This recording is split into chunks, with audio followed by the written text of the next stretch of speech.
하나, 둘, 셋, 넷. 아버지가 숫자를 세기 시작했어요. 10살 소녀는 신이 나서 바위 뒤로 달려갔습니다. 아버지와 단둘이 노는 건 정말 오랜만이었거든요. 99, 100. 소년이 뛰어나왔을 때 해변에는 아무도 없었어요. 아버지의 배가 수평선 너머로 사라지고 있었습니다. 아버지, 저 여기 있어요. 저 버리고 가면 안 돼요. 그때 주머니에서 사탕 대신 잡힌 건 차디찬 황금 열쇠였습니다. 그리고 아버지가 남긴 기괴한 쪽지 한 장. 왕의 아들임을 잊지 마라. 아버지는 웬 아들을 무인도에 던져두고 떠나야만 했을까요? 죽은 줄 알았던 소년이 천조원의 주인이 되어 돌아왔을 때 화려한 파티장의 문이 열리며 누군가의 얼굴이 공포로 새하얗게 질려버립니다. 영상 시작하기 전에 무료인 구독 버튼과 좋아요 버튼을 지금 바로 눌러주세요. 본 영상의 내용은 현실적인 소재와 사회적 이슈를 바탕으로 재구성한 창작물입니다.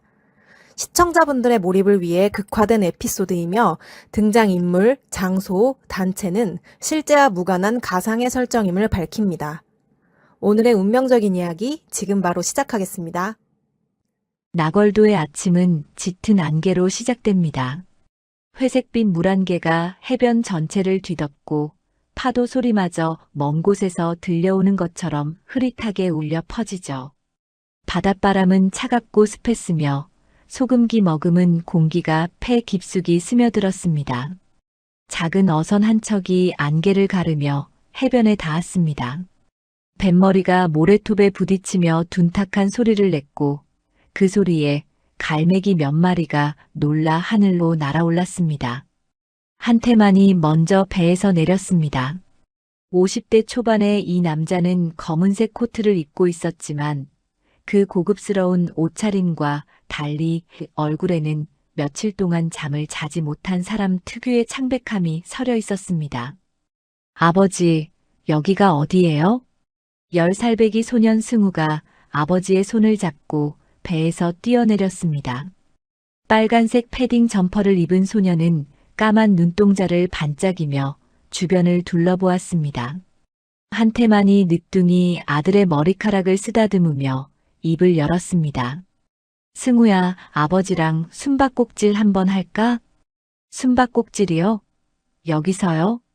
승우가 눈을 동그랗게 뜨며 되물었습니다. 아버지와 단둘이 놀 수 있다는 사실에 소년의 얼굴에 환한 미소가 번졌습니다. 한테만이 무릎을 꿇고 아들의 눈높이에 맞췄습니다. 그의 손이 미세하게 떨리고 있었지만 승우는 그것을 알아차리지 못했습니다. 그래, 아버지가 100까지 셀 테니까 승우는 저 바위 뒤에 가서 숨어 있어. 절대로 나오면 안 돼, 알았지? 네, 제가 이길 거예요. 승우가 힘차게 대답하며 해변 저쪽에 우뚝 솟은 커다란 바위를 향해 달려갔습니다. 빨간 점퍼가 안개 속에서 점점 작아지다가 마침내 바위 뒤로 사라졌습니다. 한테만은 그 자리에 선 채 아들이 사라진 방향을 바라보았습니다. 그의 입술이 파르르 떨렸고 두 눈에는 어느새 눈물이 고여 있었습니다. 한테만의 목소리가 갈라졌습니다. 그는 숫자를 세는 척하며 천천히 배 쪽으로 발걸음을 옮겼습니다. 한테만이 배에 올라탔습니다. 떨리는 손으로 시동키를 잡고 이를 악물며 키를 돌렸습니다. 엔진이 거친 소리를 내며 깨어났고 배가 서서히 해변에서 멀어지기 시작했습니다. 바위 뒤에 숨어있던 승우는 조용히 숫자를 세고 있었습니다. 98, 99, 100. 승우가 눈을 번쩍 뜨며 바위 뒤에서 뛰어나왔습니다. 아버지, 저 여기 있어요. 소년의 외침이 텅 빈 해변에 메아리 쳤습니다. 하지만 대답하는 사람은 아무도 없었습니다. 아버지의 모습은 어디에도 보이지 않았고 아까 타고 온 배도 사라져 있었습니다. 승우의 시선이 바다로 향했습니다. 안개 사이로 작은 점 하나가 수평선을 향해 멀어지고 있었습니다. 아버지, 승우의 목소리가 떨렸습니다. 아버지, 소년이 파도를 향해 달려갔습니다. 차가운 바닷물이 신발을 적셨지만 승우는 아랑곳하지 않고 물속으로 들어갔습니다. 아버지, 저 여기 있어요. 아버지. 하지만 배는 멈추지 않았습니다. 안개 속으로 점점 더 멀어져 갔고 마침내 배의 형체마저 완전히 사라졌습니다. 소년은 무릎을 꿇고 파도 속에 주저앉았습니다. 차가운 바닷물이 허리춤까지 차올랐지만 승우는 움직일 수가 없었습니다. 아버지, 저 잘못한 거 없어요. 왜 저를 두고 가시는 거예요? 파도가 소년의 몸을 휘감았습니다. 갈매기들이 하늘에서 울었고 바람이 승우의 울음소리를 삼켜버렸습니다. 얼마나 시간이 흘렀을까요? 승우는 비틀거리며 해변으로 기어나왔습니다. 온몸이 젖어 있었고 입술은 파랗게 질려 있었습니다. 소년은 모래사장에 털썩 주저앉았습니다. 그때 승우의 손이 바지 주머니에 닿았습니다. 젖은 천 사이로 뭔가 딱딱하고 묵직한 것이 느껴졌죠. 황금빛으로 빛나는 작은 열쇠 하나. 열쇠의 손잡이 부분에는 한주 그룹의 가문 문장이 정교하게 새겨져 있었습니다. 열쇠와 함께 꼬깃꼬깃 접힌 종이 한 장이 딸려 나왔습니다. 승우가 조심스럽게 종이를 펼쳤습니다. 어떤 순간에도 너는 왕의 아들임을 잊지 마라. 소년의 손이 부르르 떨렸습니다. 눈물이 다시 볼을 타고 흘러내렸습니다. 왕의 아들. 승우가 황금 열쇠를 가슴에 꼭 쥐었습니다. 소년은 고개를 들어 섬을 둘러보았습니다. 살아남을 거예요. 반드시 살아남아서 돌아갈 거예요. 그 시각 배 위에 한태만은 선실 안에 홀로 앉아 있었습니다. 창밖으로 나궐도가 점점 작아지고 있었고 마침내 안개 속으로 완전히 사라져버렸습니다. 한태만의 얼굴은 눈물로 범벅이 되어 있었습니다. 승우야, 아비를 용서해라. 일주일 전의 일이 떠올랐습니다. 한태만은 서재에서 강미희와 그녀의 측근들이 나누는 대화를 우연히 엿듣게 되었죠. 승우를 처리해야 합니다. 그 아이가 성인이 되면 모든 재산은 적자인 승우에게 돌아갑니다. 강미희의 목소리는 차갑고 단호했습니다. 교통사고로 위장하는 것이 가장 깔끔하겠지요. 한태만은 그 자리에서 심장이 멎는 것 같았습니다. 하지만 한태만에게는 아들을 지킬 힘이 없었습니다. 강미희는 이미 그룹 이사회의 과반을 장악하고 있었고 경호팀마저 그녀의 사람들로 채워져 있었습니다. 그때 한태만의 머릿속에 나궐도가 떠올랐습니다. 10년 전 가문의 비자금과 비밀 정보를 숨겨둔 지하 요새가 있는 무인도. 그곳에는 가장 충실한 신복이었던 장무진이 유폐되어 있었습니다. 비정한 선택이었지만 그것만이 아들을 살릴 유일한 방법이었습니다. 항구에 배가 닿자마자 한태만은 배에서 뛰어내렸습니다. 그의 얼굴은 창백했고 온몸이 부들부들 떨리고 있었습니다. 여보세요. 혜경이죠? 제 아들이 바다에 빠졌어요. 한태만이 휴대폰을 귀에 대고 울부짖었습니다. 목소리가 갈라지고 숨이 넘어갔습니다. 나궐도 근처예요. 파도가 높아서 제가 손을 뻗었는데 잡지 못했어요. 한태만의 무릎이 꺾이며 부두 바닥에 주저앉았습니다. 휴대폰을 쥔 손이 심하게 떨렸고 눈물이 뺨을 타고 흘러내렸습니다. 제발 제 아들 좀 찾아주세요. 10살이에요. 빨간 점퍼를 입고 있어요. 선착장에 있던 사람들이 하나둘 모여들었습니다. 한태만은 그들의 시선도 아랑곳하지 않고 바닥에 엎드려 오열했습니다. 30분 뒤 검은색 승용차가 선착장에 급하게 도착했습니다. 강미희가 차에서 내리며 빠른 걸음으로 한태만에게 다가왔습니다. 그녀의 얼굴에는 걱정하는 표정이 가득했지만 눈 속에는 차가운 빛이 서려 있었습니다. 회장님, 무슨 일이에요? 강미희가 한태만의 어깨를 붙잡으며 소리쳤습니다. 한태만이 고개를 들었습니다. 눈이 충혈되어 있었고 얼굴 전체가 눈물과 콧물로 범벅이 되어 있었습니다. 승우가 빠졌어. 뭐라고요? 강미희의 눈이 커졌습니다. 입꼬리가 살짝 올라가려는 것을 그녀는 애써 참았습니다. 파도가 갑자기 높아졌는데 승우가 배전에서 놀다가 내가 손을 뻗었는데 한태만이 말을 잇지 못하고 다시 오열했습니다. 혜경에 연락은 하셨어요? 했어. 지금 수색 중이래. 강미희가 한태만의 등을 쓰다듬었습니다. 그녀의 손길은 부드러웠지만 눈빛은 차갑게 빛났습니다. 찾을 수 있을 거예요. 진정하세요. 그날 밤 혜경의 수색은 아무런 성과 없이 끝났습니다.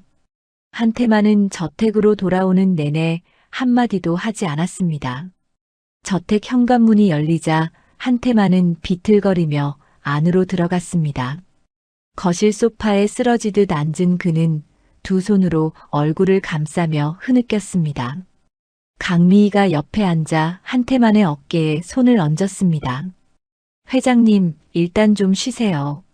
내일 다시 수색한다고 했잖아요. 내 아들이 차가운 바다에 있는데 내가 어떻게 자.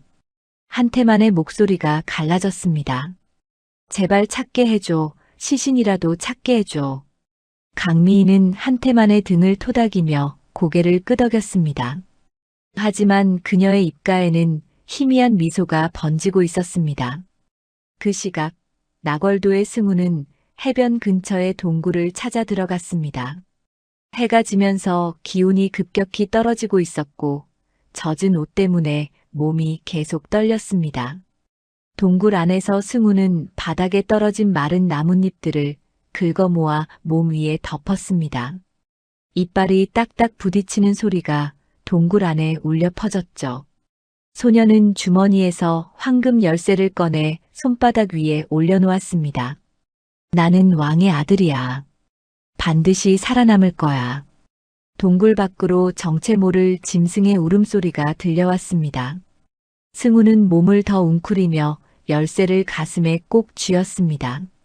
주머니 속에 남아있던 사탕 하나를 입에 넣으며 소녀는 내일을 위해 잠을 청했습니다. 섬에서의 첫 번째 아침이 밝았습니다. 승우는 동굴 입구로 스며드는 햇살에 눈을 떴습니다.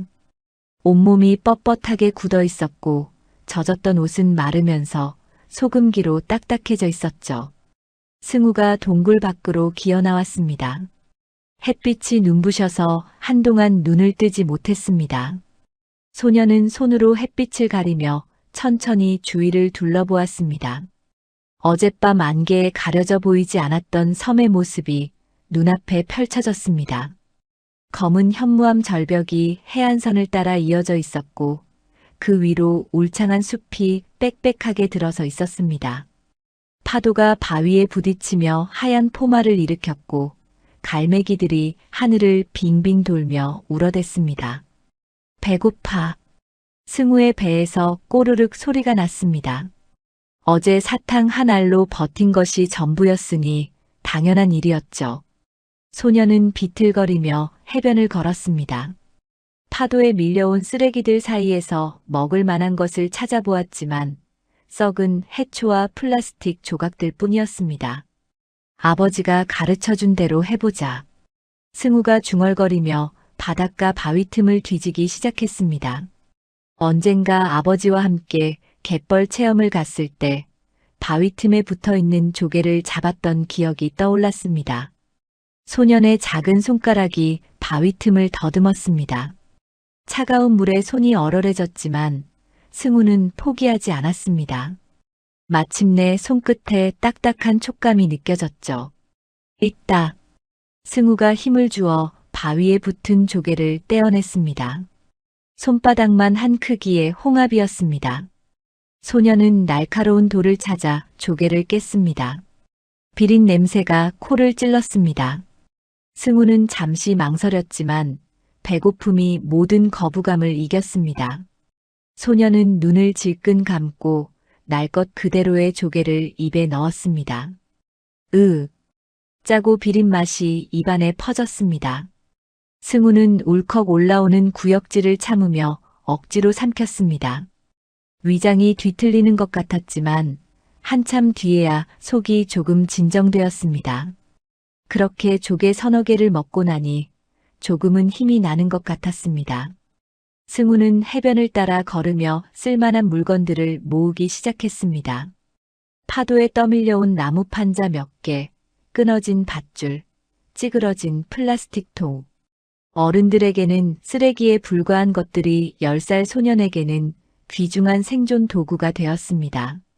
해가 중천에 떠오를 무렵 승우는 동굴 근처에 작은 거처를 짓기 시작했습니다. 나무 판자를 바위에 기대어 세우고 밧줄로 묶어 고정했습니다. 어설프기 짝이 없는 모양새였지만 바람은 막아줄 수 있을 것 같았습니다. 이 정도면 괜찮겠지? 승우가 땀을 닦으며 자신이 만든 거처를 바라보았습니다. 손바닥에는 물집이 잡혀 있었고 손톱 사이에는 흙과 모래가 가득 끼어 있었습니다. 그날 밤 승우는 처음으로 불을 피워보려고 시도했습니다. 아버지와 함께 본 야생 생존 프로그램에서 부싯돌로 불을 피우는 장면이 떠올랐습니다. 소녀는 해변에서 주워온 돌멩이들을 모아놓고 하나씩 부딪혀 보았습니다. 딱딱한 소리만 날 뿐 불꽃은 튀지 않았습니다. 왜 안 되는 거야? 승우의 눈에 눈물이 고였습니다. 어둠이 점점 짙어지고 있었고 숲속에서는 알 수 없는 소리들이 들려왔습니다. 소녀는 거처 안에 웅크리고 앉아 무릎을 끌어안았습니다. 이빨이 딱딱 부딪혔고 온몸이 떨렸습니다. 아버지 보고 싶어. 승우가 작은 목소리로 중얼거렸습니다. 눈물이 뺨을 타고 흘러내렸습니다. 그렇게 일주일이 지났습니다. 승우의 몸은 점점 수척해져 갔습니다. 볼은 쑥 들어갔고 팔다리는 가늘어졌습니다. 하지만 소년의 눈빛은 달라지고 있었습니다. 처음의 두려움과 슬픔 대신 날카로운 경계심이 자리 잡기 시작했죠. 승우는 이제 섬의 일부가 되어가고 있었습니다. 어느 바위 틈에 조개가 많은지, 어느 숲에 열매가 열리는지 알게 되었습니다. 물을 구할 수 있는 작은 샘물도 찾아냈죠. 그 시각 서울의 한주 그룹 저택에서는 강미희가 서재에 앉아 있었습니다. 그녀의 앞에 비서가 고개를 숙이고 서 있었습니다. 사모님, 열흘째 수색 중인데 승우 도련님의 시신을 찾지 못했습니다. 열흘이나 지났는데 시신이 안 떠오른다고? 강미희가 눈을 가늘게 떴습니다. 예, 해경에서는 조류에 휩쓸려 먼 바다로 떠내려갔을 거라고 하는데. 강미희가 의자 등받이에 기대며 팔짱을 꼈습니다. 붉은 손톱이 팔뚝을 톡톡 두드렸습니다. 시신이 없으면 사망 확인이 안 되잖아. 그건 그렇습니다만. 회장님은 뭐라고 하셔? 방에서 나오질 않으십니다. 식음을 전폐하시고. 강미희의 입꼬리가 살짝 올라갔습니다. 그녀가 창가로 걸어가며 말했습니다. 수색 범위를 넓혀. 나걸도 주변 해역까지 전부 뒤져서 시신을 찾아야 해. 장례라도 치러드려야 회장님 마음이 편하시지 않겠어? 알겠습니다, 사모님. 비서가 고개를 숙이고 나갔습니다. 강미희가 혼자 남은 서재에서 창밖을 바라보았습니다. 정원에 장미꽃이 붉게 피어 있었습니다. 시신이 없다 정말 죽은 거 맞겠지? 강미희의 눈빛이 차갑게 빛났습니다. 그녀의 손가락이 턱을 쓸어내렸습니다. 설마 살아있는 건 아니겠지. 한편 한태만은 침실에 틀어박혀 있었습니다. 열흘 동안 제대로 먹지도 자지도 못한 그의 얼굴은 헬쑥하게 말라 있었습니다. 눈 밑에는 검은 그림자가 짙게 내려앉아 있었고 수염은 덥수룩하게 자라 있었습니다. 한태만이 침대 머리맡에 놓인 사진을 바라보았습니다. 승우가 5살 때 찍은 사진이었습니다. 소녀는 환하게 웃으며 카메라를 향해 손을 흔들고 있었죠. 문이 열리고 강미희가 들어왔습니다. 그녀의 손에는 죽 한 그릇이 들려 있었습니다. 회장님, 뭐라도 좀 드세요. 이러다 쓰러지시겠어요. 강미희가 죽을 침대 옆 탁자에 내려놓으며 말했습니다. 한태만이 고개를 돌렸습니다. 먹고 싶지 않소. 수색대가 범위를 넓혀서 찾고 있어요. 조금만 더 기다려보세요.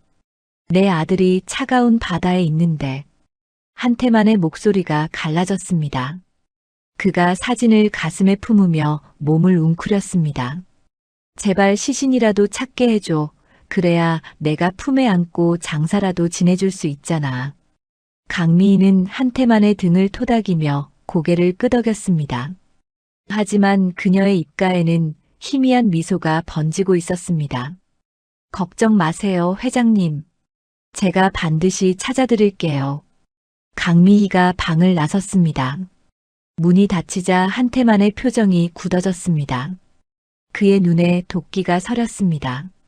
승우야, 아비가 반드시 너를 지켜줄 거다.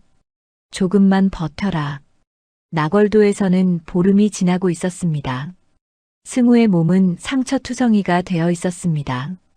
바위에 긁힌 상처, 가시에 찔린 상처, 넘어지면서 생긴 멍. 하지만 소녀는 더 이상 울지 않았습니다. 승우는 매일 아침 해가 뜨기 전에 일어났습니다. 조개를 캐고 열매를 따고 물을 길었습니다. 어느 날 오후 승우가 해변에서 조개를 캐고 있을 때였습니다. 멀리서 배 한 척이 섬 쪽으로 다가오는 것이 보였습니다. 배다. 승우의 심장이 쿵쾅거렸습니다. 아버지가 돌아온 걸까? 소녀는 달려가려다가 문득 발걸음을 멈췄습니다. 배에서 내리는 사람들의 모습이 보였습니다. 주황색 조끼를 입은 사람들이 해변을 살피며 천천히 걸어오고 있었습니다. 한 사람이 무전기에 대고 말하는 소리가 바람에 실려왔습니다. 나걸도 남쪽 해안 수색 개시합니다. 시신 흔적 찾는 대로 보고하겠습니다. 시신. 그 단어가 승우의 귀에 박혔습니다. 소년의 얼굴이 창백하게 질렸습니다. 저 사람들은 자신을 구하러 온 게 아니었습니다. 죽은 사람을 찾으러 온 것이었죠. 승우는 재빨리 몸을 낮추고 바위 뒤로 숨었습니다. 심장이 미친 듯이 뛰었습니다. 손바닥에 땀이 흥건하게 배어났습니다. 나를 죽은 사람으로 찾고 있어. 승우의 머릿속이 복잡해졌습니다. 왜 아버지는 자신을 죽은 것으로 신고한 걸까? 혹시 아버지도 자신이 죽기를 바라는 걸까? 소년의 눈에 눈물이 고였습니다. 하지만 승우는 이를 악물고 눈물을 참았습니다. 아니야, 아버지가 그럴 리 없어. 분명 이유가 있을 거야. 승우는 바위 틈에 납작하게 엎드린 채 숨을 죽였습니다. 수색대원들이 해변을 훑고 지나가는 동안 소녀는 조금도 움직이지 않았습니다. 1시간쯤 지났을까요? 수색대원들이 배에 올라 섬을 떠났습니다. 승우가 바위 뒤에서 일어났습니다. 온몸에 힘이 빠져 있었지만 소년의 눈빛은 전보다 더 날카로워져 있었습니다. 숨어야 해. 아무도 모르게 숨어서 살아남아야 해. 그날 이후로 승우는 더욱 조심스러워졌습니다. 해변에 함부로 나가지 않았고 언제든 숨을 수 있는 장소를 미리 파악해 두었습니다. 10살 소녀는 사냥감이 되지 않기 위해 스스로 야수가 되어가고 있었습니다. 어느 날 승우는 갯벌의 진흙을 온몸에 바르면 눈에 잘 띄지 않는다는 것을 알아냈습니다. 소녀는 진흙을 얼굴과 팔다리에 두껍게 발랐습니다. 마치 숲속의 짐승이 된 것 같았습니다. 한 달이 지났습니다. 승우는 이제 완전히 다른 아이가 되어 있었습니다. 볼은 여전히 홀쭉했지만 눈빛은 야수처럼 날카로워졌습니다. 움직임은 민첩해졌고 발소리는 고양이처럼 조용해졌습니다. 소녀는 섬의 지형을 손바닥 보듯 꿰뚫고 있었습니다. 어느 곳에 숨으면 안전한지, 어느 길로 도망치면 빠른지. 그날 밤 승우는 드디어 불을 피우는데 성공했습니다. 며칠 동안 여러 종류의 돌을 모아서 시험해본 끝에 부싯돌을 찾아낸 것이죠. 작은 불꽃이 마른 나뭇잎에 옮겨 붙었습니다. 승우가 조심스럽게 입으로 바람을 불어넣자 불꽃이 점점 커졌습니다. 마침내 모닥불이 타오르기 시작했습니다. 됐어. 승우의 눈에 눈물이 고였습니다. 하지만 이번에는 슬픔의 눈물이 아니었습니다. 따뜻한 불빛이 소년의 얼굴을 비추었고 승우는 처음으로 환하게 웃었습니다. 그날 승우는 불에 구운 생선을 먹었습니다. 날 것으로 먹던 것과는 비교할 수 없는 맛이었습니다. 소년은 뜨거운 생선살을 입에 넣으며 눈물을 흘렸습니다. 살 수 있어, 나는 살 수 있어. 어느 날 오후 승우는 섬의 가장 높은 봉우리 위에 올라갔습니다. 발밑으로 섬 전체가 한눈에 내려다 보였습니다. 바람이 세차게 불어왔고 승우의 헝클어진 머리카락이 바람에 휘날렸습니다. 소년은 주머니에서 황금 열쇠를 꺼냈습니다. 햇빛을 받아 열쇠가 반짝 빛났습니다. 반드시 돌아갈 거야. 승우가 수평선을 바라보며 말했습니다. 소년의 눈빛에는 더 이상 두려움이 없었습니다. 그 자리에 단단한 결의가 자리 잡고 있었습니다. 10살 소년은 무인도에서 야수로 다시 태어나고 있었습니다. 섬에서의 고립 생활이 한 달을 넘기고 있었어요. 승우의 몸은 상처투성이었지만 소년의 눈빛은 무인도의 어린 짐승처럼 날카롭고 강인하게 변해 있었습니다. 더 이상 울보 소년의 모습은 찾아볼 수 없었죠. 그날 오후 하늘에서 낮게 윙윙거리는 소리가 들려왔어요. 승우가 고개를 들어 올려다보았습니다. 작은 비행기 같은 것이 섬 위를 천천히 선회하고 있었어요. 또 왔네. 승우가 중얼거리며 재빨리 덤불 속으로 몸을 숨겼습니다. 갯벌의 진흙을 온몸에 바른 덕분에 위에서는 잘 보이지 않았어요. 비행기가 섬을 한 바퀴 돌더니 바다 쪽으로 날아가 사라졌습니다. 승우는 비행기가 완전히 사라진 것을 확인하고 나서야 덤불에서 나왔어요. 저 비행기 패턴이 있어. 승우가 혼잣말을 했습니다. 한 달 동안 관찰한 결과 비행기는 매일 같은 시간에 같은 경로로 날아왔어요. 아침 8시, 오후 2시, 저녁 6시. 하루에 3번이었죠. 승우는 새총을 만들어 두고 있었어요. Y자 모양의 나뭇가지에 고무줄을 연결한 간단한 무기였습니다. 언젠가 저 비행기를 떨어뜨릴 기회가 올 거라고 생각했죠. 그날 저녁 비행기가 다시 나타났어요. 승우는 미리 준비해둔 바위 위에 올라가 새총을 겨눴습니다. 손바닥만 한 돌멩이를 장전하고 고무줄을 힘껏 당겼어요. 비행기가 가까이 왔을 때 승우가 돌멩이를 날렸습니다. 휙! 돌멩이가 허공을 가르며 날아갔어요. 퍽! 돌멩이가 비행기의 프로펠러에 정확히 맞았습니다. 비행기가 균형을 잃고 흔들리더니 연기를 내뿜으며 바다로 추락했어요. 맞았다. 승우가 주먹을 불끈 쥐었습니다. 작은 승리였지만 소년의 가슴에 뜨거운 것이 차올랐어요. 그 시각 서울의 한주 그룹 저택에서는 강미희가 서재에 앉아 있었습니다. 비서가 급히 들어와 고개를 숙였어요. 사모님, 나걸도에 보낸 감시 드론이 추락했습니다. 추락? 고장 났어? 그게 외부 충격으로 추락한 것 같습니다.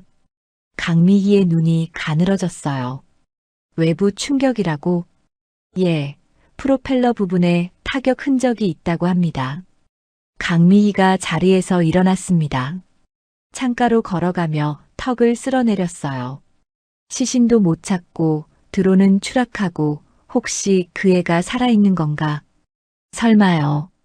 10살짜리가 석 달을 무인도에서. 닥쳐. 강미희가 차갑게 말했습니다. 확실하게 해야겠어. 사람을 보내. 사람이요? 그래.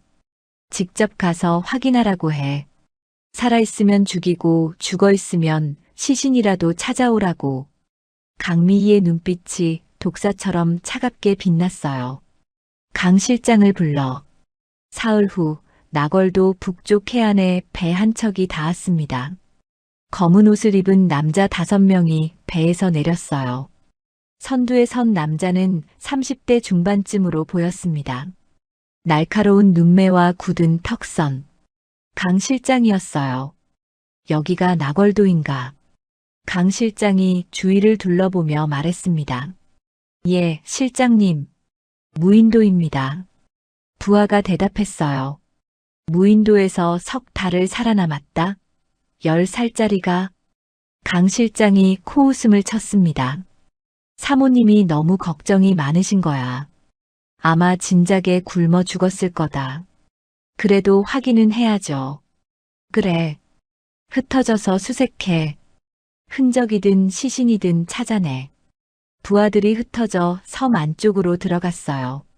승우는 높은 나무 위에서 그 광경을 지켜보고 있었습니다. 심장이 빠르게 뛰었어요. 저들이 자신을 죽이러 온 사람들이라는 걸 본능적으로 알 수 있었죠. 5명. 승우가 낮게 중얼거렸습니다. 소녀는 나무에서 내려와 숲속으로 사라졌어요. 한 달간 익힌 섬의 지형이 머릿속에 그려졌습니다. 어디로 도망가야 하는지, 어디에 숨어야 하는지 알고 있었죠. 승우는 섬 북쪽을 향해 달렸어요. 며칠 전 발견했던 강철 문이 생각났습니다. 황금 열쇠로 열 수 있었던 그 문 안에 뭔가 있을 거라는 직감이 들었어요.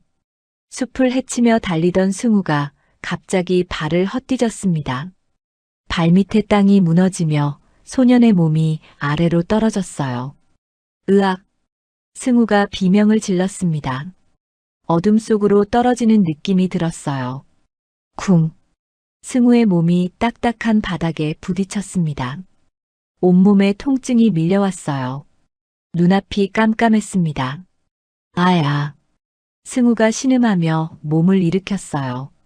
주위를 둘러보았지만 아무것도 보이지 않았습니다. 깊은 구덩이 같았어요. 그때 어둠 속에서 인기척이 느껴졌습니다. 누구냐? 쉰 목소리가 어둠 속에서 터져 나왔어요. 승우가 몸을 굳혔습니다. 누구세요? 승우가 떨리는 목소리로 물었어요. 어둠 속에서 발소리가 가까워졌습니다. 승우는 뒤로 물러서려 했지만 등이 벽에 닿았어요. 내 놈이 누군데 여기 떨어진 거냐? 거친 손이 승우의 멱살을 움켜쥐었습니다. 승우가 숨이 막혀 발버둥 쳤어요. 놔주세요. 말해. 누가 보낸 거냐? 그 여자가 보낸 거냐? 아무도 안 보냈어요. 저 혼자예요. 승우가 간신히 대답했습니다. 그때 승우의 목에서 뭔가 반짝 빛났어요. 어둠 속에서도 희미하게 빛나는 황금빛. 승우가 목에 걸고 있던 황금 열쇠였습니다. 멱살을 잡았던 손에서 힘이 빠졌어요. 그 열쇠는 떨리는 목소리가 들렸습니다. 어떻게 네가 그 열쇠를 갖고 있는 거냐? 아버지가 주신 거예요. 아버지가 제 주머니에 넣어주신 거라고요. 승우가 대답했어요. 잠시 침묵이 흘렀습니다. 그리고 어둠 속에서 불빛이 켜졌어요. 성냥불이었습니다. 작은 불빛이 어둠을 밀어내며 한 노인의 얼굴을 비췄어요. 길게 자란 백발이 어깨까지 늘어져 있었고 수염은 가슴까지 내려왔습니다. 움푹 꺼진 눈에 눈물이 고여 있었어요. 도련님, 승우 도련님이신 겁니까? 노인의 목소리가 떨렸습니다. 저를 아세요? 승우가 물었어요. 노인이 무릎을 꿇었습니다. 길게 자란 백발이 바닥에 끌렸어요. 장무진이라고 합니다. 10년 전까지 한주 그룹의 총집사였습니다. 총집사요? 회장님을 한테만 회장님을 모시던 사람입니다. 도련님께서는 회장님의 아드님이시죠? 승우는 노인을 바라보았어요. 노인의 눈에는 그리움과 회한이 가득했습니다. 어떻게 도련님께서 이런 곳에? 장무진이 물었어요. 승우는 잠시 망설이다가 입을 열었습니다. 아버지가 저를 이 섬에 데려와서 숨바꼭질하자고 하시더니 저를 두고 떠나셨어요. 3달 전이에요. 장무진의 얼굴이 창백하게 질렸어요. 회장님께서 도련님을 이곳에 주머니에 이 열쇠랑 쪽지가 들어있었어요. 왕의 아들임을 잊지 말라고요. 장무진의 눈에서 눈물이 흘러내렸습니다. 회장님께서 이런 방법을. 노인이 고개를 떨구며 어깨를 들썩였어요. 도련님, 회장님께서는 도련님을 버리신 게 아닙니다. 장무진이 고개를 들어 승우를 바라보았어요. 이 섬은 가문의 마지막 보루입니다. 회장님께서는 도련님을 가장 안전한 곳으로 보내신 겁니다. 안전한 곳이요? 여기가요? 승우가 되물었습니다. 그때 위쪽에서 소리가 들려왔어요. 사람들의 발소리와 목소리였습니다. 이쪽에서 소리가 났어. 찾아봐. 강 실장의 부하들이 가까이 오고 있었어요. 장무진의 얼굴이 굳어졌습니다. 저들은 저를 죽이러 온 사람들이에요. 승우가 대답했어요. 장무진이 재빨리 승우의 손을 잡았습니다. 이리 오십시오, 도련님. 이곳에는 비밀 통로가 있습니다. 장무진이 승우를 이끌고 어둠 속으로 들어갔어요. 좁은 통로를 지나자 또 다른 공간이 나타났습니다. 장무진이 벽에 붙은 스위치를 눌렀어요. 조명이 켜지며 넓은 공간이 드러났습니다. 수많은 화면이 벽면을 채우고 있었고 정체 모를 기계 장치들이 줄지어 서 있었어요. 이게 뭐예요? 승우가 넋을 잃고 주위를 둘러보았습니다. 가문의 지하 요새입니다. 회장님께서 20년 전에 비밀리에 건설하셨죠. 장무진이 화면 앞에 섰어요. 이곳에는 가문의 비자금과 비밀 정보, 그리고 섬 전체를 방어할 수 있는 시스템이 갖춰져 있습니다. 승우가 장무진을 바라보았어요. 그런데 할아버지는 왜 여기에 계신 거예요? 장무진의 얼굴에 쓴웃음이 번졌습니다. 저는 10년 전에 죽은 사람입니다. 적어도 세상에서는 그렇게 알려져 있죠. 죽은 사람이요? 강미희 그 여자가 꾸민 일입니다. 장무진의 눈에 증오가 서렸어요.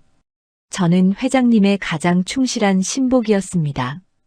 가문의 모든 비밀을 알고 있었죠. 그래서 그 여자의 눈엣 가시였어요.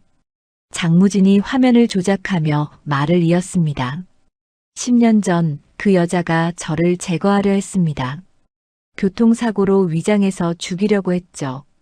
하지만 회장님께서 저를 먼저 이곳으로 피신시켜 주셨어요. 죽은 것처럼 꾸미시고요. 그럼 10년 동안 여기 혼자. 그렇습니다. 10년 동안 이 지하 요새에서 홀로 지냈어요. 세상과 단절된 채로요. 화면에 섬의 모습이 나타났습니다.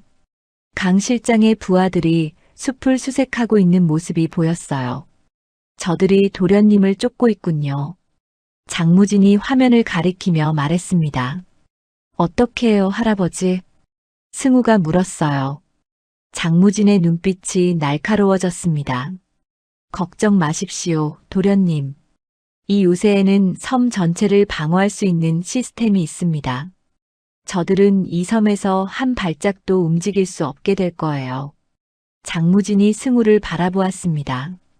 그리고 도련님, 이제부터 제가 도련님을 가르치겠습니다. 살아남는 법을, 싸우는 법을, 그리고 가문을 되찾는 법을요. 승우가 장무진을 올려다보았어요. 소년의 눈에 작은 불씨가 타오르고 있었습니다. 가르쳐 주세요. 저 반드시 살아서 돌아갈 거예요. 장무진의 얼굴에 미소가 번졌습니다. 그것은 10년 만에 처음 짓는 미소였어요. 잘 오셨습니다, 도련님. 이제부터 이곳이 도련님의 학교가 될 겁니다.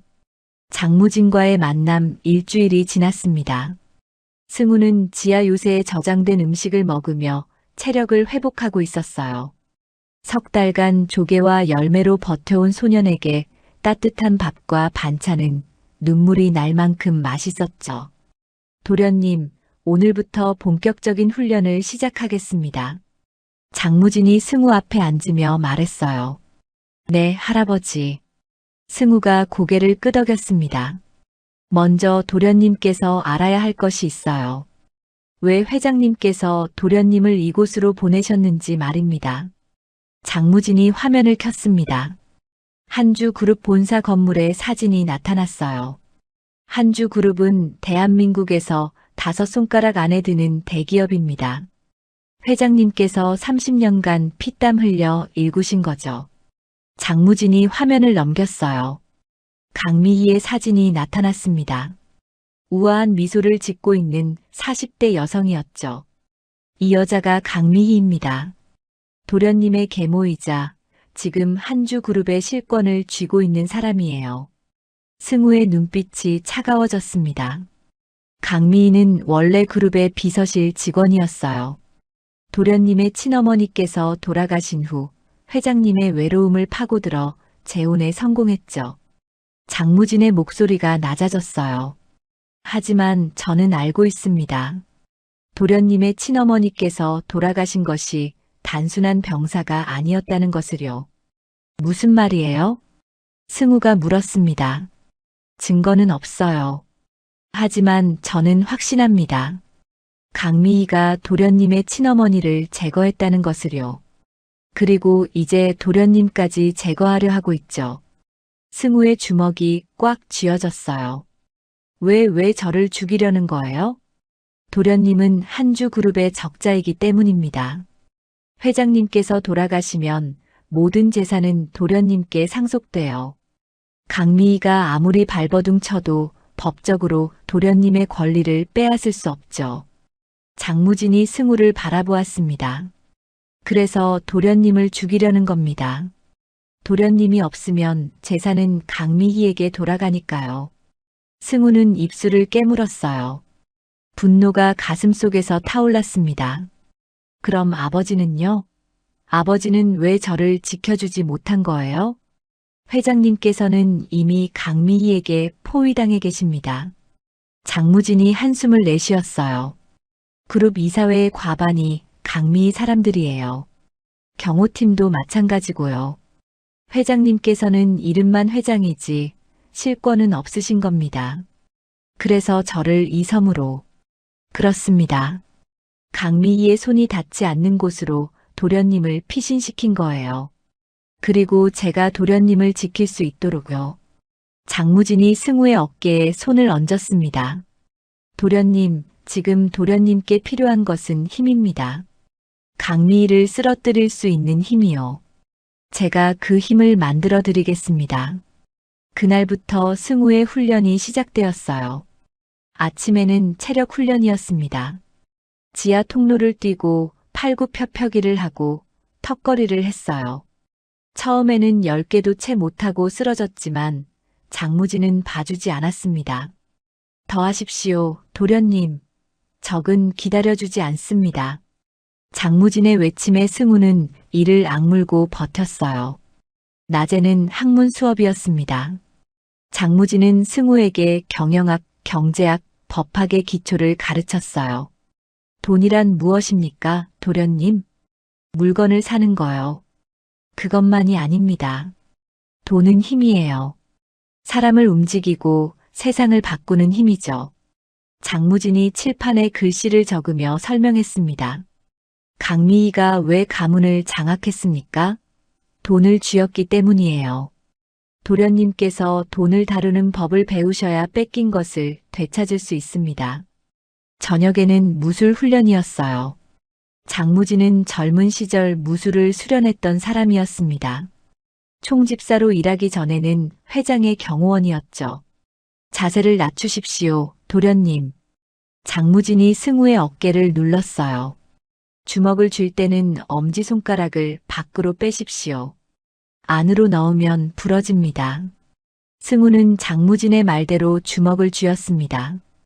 작은 주먹이었지만 눈빛만큼은 진지했어요. 훈련 중간중간 장무진은 화면을 통해 섬의 상황을 확인했습니다. 강 실장의 부하들이 여전히 섬을 수색하고 있었어요. 저들이 계속 찾고 있네요. 승우가 화면을 바라보며 말했습니다. 걱정 마십시오. 이 요새의 입구는 쉽게 찾을 수 없어요. 그리고 설령 찾는다 해도 뚫지 못합니다.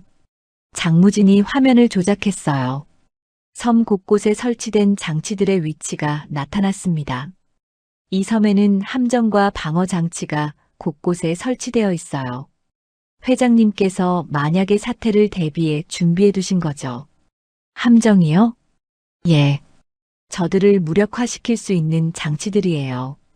장무진의 눈빛이 날카로워졌습니다.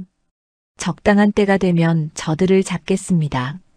그리고 도련님의 편으로 만들 거예요. 저를 죽이러 온 사람들을 편으로요? 승우가 의아하다는 듯 물었습니다.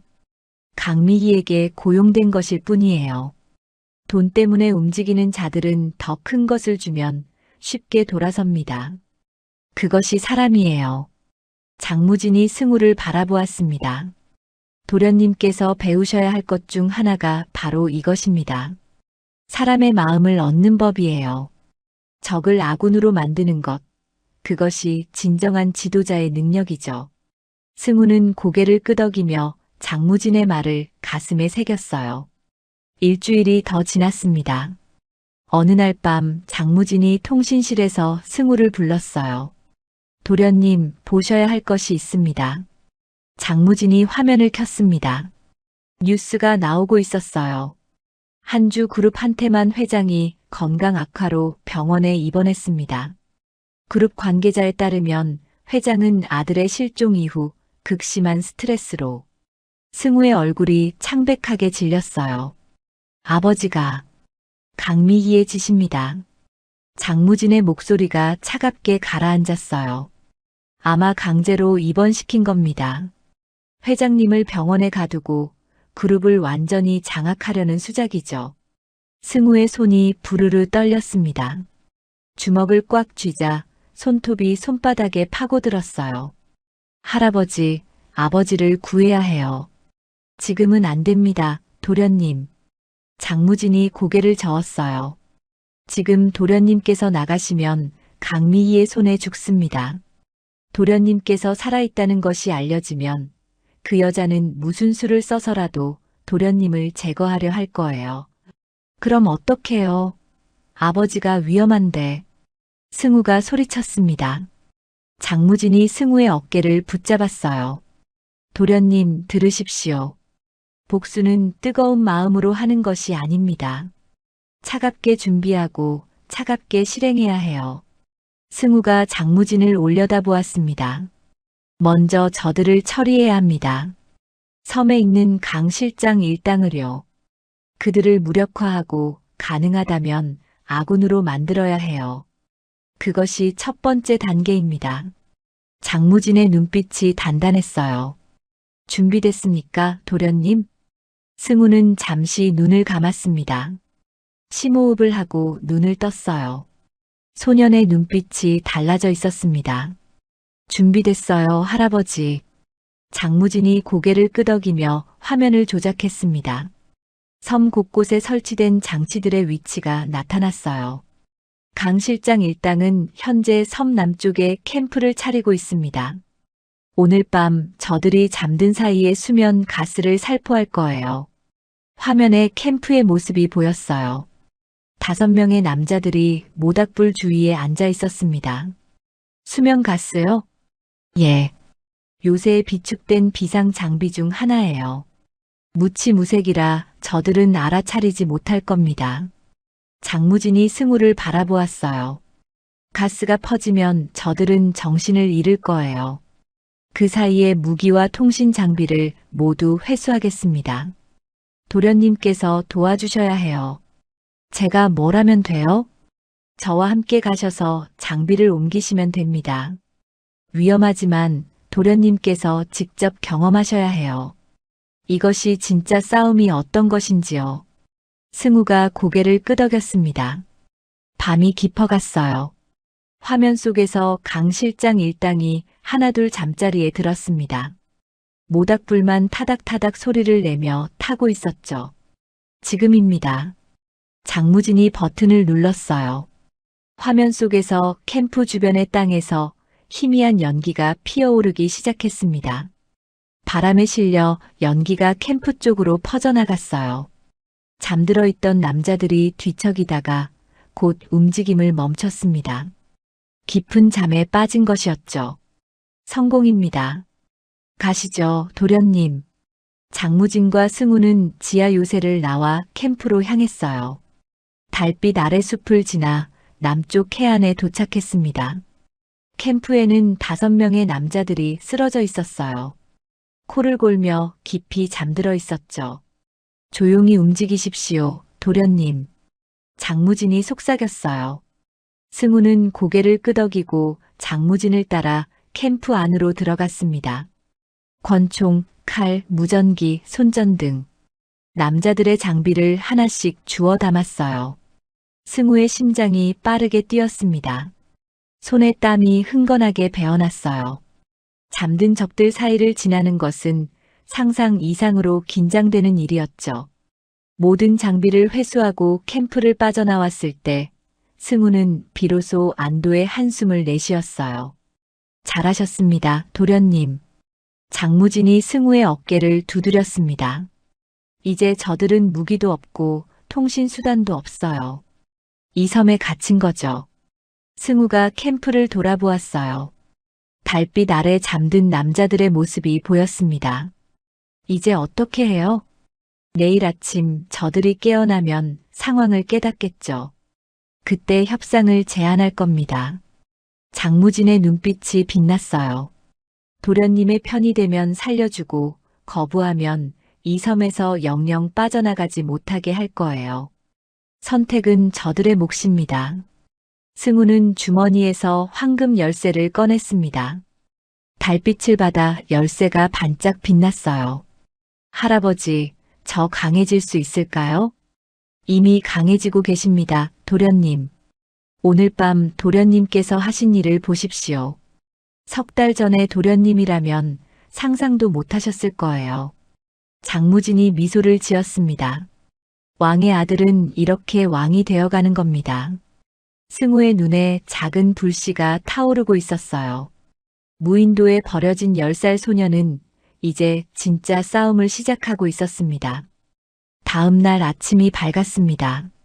승우와 장무진은 지하 요새의 통신실에서 화면을 지켜보고 있었어요. 캠프에서 남자들이 하나둘 깨어나기 시작했습니다. 강 실장이 가장 먼저 눈을 떴어요. 몸을 일으키다가 뭔가 이상하다는 듯 주위를 둘러보았습니다. 뭐야 이게. 강 실장이 허리춤을 더듬었어요. 권총이 없었습니다. 칼도 무전기도 손전등도 전부 사라져 있었죠. 야, 다들 일어나. 강 실장이 소리쳤어요. 부하들이 비틀거리며 일어났습니다. 실장님, 무슨 일이? 장비가 다 없어졌어. 무기, 통신기, 전부 다. 부하들이 허둥지둥 자신의 몸을 더듬었어요. 모두의 장비가 사라져 있었습니다. 어떻게 된 거야? 누가 가져간 거야? 한 부하가 소리쳤어요. 강 실장의 얼굴이 굳어졌습니다. 주위를 천천히 둘러보았어요. 모래사장에 작은 발자국들이 남아 있었습니다. 어른의 것과 아이의 것이었죠. 그 꼬마야, 그리고 누군가 도와주는 사람이 있어. 강 실장이 낮게 중얼거렸어요. 어떡합니까, 실장님? 본부에 연락도 못하고. 닥쳐. 생각 좀 하자. 강 실장이 바닥에 주저앉았습니다. 이마를 손으로 문지르며 상황을 정리했어요. 무기가 없다. 통신수단이 없다. 배는 해안에 있지만 열쇠는 자기 주머니에 있었는데. 강 실장이 주머니를 뒤졌어요. 배 열쇠도 사라져 있었습니다. 젠장. 강 실장이 욕을 내뱉었어요. 지하 요새에서 승우가 화면을 보며 물었습니다. 저들이 많이 당황한 것 같아요. 그렇죠. 이제 저들은 이 섬에 완전히 갇힌 겁니다. 장무진이 고개를 끄덕였어요. 오늘 저녁에 접촉하겠습니다. 도련님께서 직접 나서셔야 해요. 제가요? 승우가 눈을 크게 떴습니다. 예. 도련님께서 저들 앞에 서셔야 합니다. 그래야 도련님의 존재를 각인시킬 수 있어요. 두려우시겠지만 이것도 훈련입니다. 승우는 잠시 생각하다가 고개를 끄덕였어요. 알겠어요. 해볼게요. 해가 지고 어둠이 내렸습니다. 강 실장 일당은 하루 종일 섬을 헤맸지만 아무것도 찾지 못했어요. 지쳐서 다시 캠프로 돌아왔을 때 그들 앞에 뜻밖의 것이 놓여 있었습니다. 불에 구운 생선 5마리와 깨끗한 물이 담긴 물통이었어요. 이게 뭐야? 부하 하나가 어리둥절한 표정으로 말했습니다. 먹지 마. 독이 들었을 수도 있어. 강 실장이 말렸어요. 하지만 실장님, 우리 하루 종일 아무것도 못 먹었잖아요. 그러니까 먹지 말라고. 이건 분명 함정이야. 그때 어둠 속에서 목소리가 들려왔어요. 함정 아니에요. 남자들이 일제히 고개를 돌렸습니다. 숲 가장자리에 작은 그림자가 서 있었어요. 승우였습니다. 너. 강 실장이 눈을 가늘게 떴어요. 승우가 천천히 걸어 나왔습니다. 달빛이 소년의 얼굴을 비쳤어요. 3달 전에 울보 소년은 어디에도 없었습니다. 그 자리에 야수의 눈을 가진 아이가 서 있었죠. 배고프시죠? 드세요. 진짜 독 안 넣었어요. 승우가 담담하게 말했어요. 네가 왜 우리한테 밥을 줘? 우리가 널 죽이러 온 거 알잖아. 강 실장이 물었습니다. 알아요. 근데 그건 강미희가 시킨 거잖아요. 아저씨들이 직접 저를 죽이고 싶어서 온 건 아니잖아요. 승우의 말에 강 실장의 눈빛이 흔들렸어요. 돈 받고 온 거죠? 얼마 받기로 했어요? 그건 얼마든 제가 더 줄 수 있어요. 승우가 한 발짝 다가왔습니다. 저는 한주 그룹 회장의 아들이에요. 이 섬 지하에는 가문의 비자금이 있어요. 강미희가 주는 것보다 10배, 20배 더 줄 수 있어요. 강 실장이 코웃음을 쳤어요. 10살짜리가 무슨 돈을 줘? 허풍치지 마. 허풍 아니에요. 승우가 주머니에서 황금 열쇠를 꺼냈습니다. 달빛을 받아 열쇠가 반짝 빛났어요. 이 열쇠가 뭔지 알아요? 우리 가문의 모든 비밀 자산을 관리하는 권한이에요. 이 열쇠 하나로 1,000억이 넘는 돈을 움직일 수 있어요. 강 실장의 눈이 커졌습니다. 그게 사실이야? 사실이에요. 아저씨가 원하면 직접 보여줄 수도 있어요. 승우가 강 실장을 똑바로 바라보았어요. 10살짜리의 눈에서 어른도 주눅 들게 만드는 기세가 뿜어져 나왔습니다. 아저씨한테 제안할게요. 강미 편에 서면 돈 좀 받고 끝이에요. 하지만 제 편에 서면 더 많은 걸 줄 수 있어요. 돈도 지위도요. 지위. 저는 반드시 살아서 돌아갈 거예요. 그리고 강미를 쓰러뜨리고 가문을 되찾을 거예요. 그때 저를 도와준 사람들은 제가 절대 잊지 않을 거예요. 승우의 목소리가 단단했습니다. 강 실장은 말없이 승우를 바라보았어요. 10살짜리가 이런 말을 하다니. 믿기 어려웠지만 소년의 눈빛은 거짓이 아니었습니다. 생각해 보세요. 시간은 드릴게요. 승우가 몸을 돌렸어요. 아, 그리고요. 승우가 멈춰서서 뒤를 돌아보았습니다. 이 섬에서 나가는 방법은 저만 알아요. 저 없이는 아저씨들 영원히 여기 갇혀 있어야 해요. 잘 생각하세요. 승우가 어둠 속으로 사라졌습니다. 강 실장은 한동안 그 자리에 서 있었어요. 부하들이 다가왔습니다. 실장님 어떡합니까? 강 실장이 대답하지 않았어요. 그는 바닥에 놓인 생선을 바라보았습니다. 먹어. 네. 먹으라고. 배고프잖아. 강 실장이 먼저 생선을 집어들었어요. 한 입 베어 물었습니다. 맛있었어요. 무인도에서 구운 생선치고는 놀라울 정도로 맛있었죠. 그 꼬마가 이걸 구워서 가져온 거야? 부하가 물었어요. 그런 것 같군. 강 실장이 생선을 씹으며 말했습니다. 대단한 녀석이야. 10살짜리가. 강 실장의 눈에 복잡한 감정이 스쳤어요. 사흘이 지났습니다.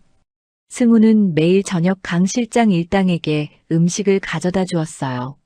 생선, 조개, 열매, 깨끗한 물.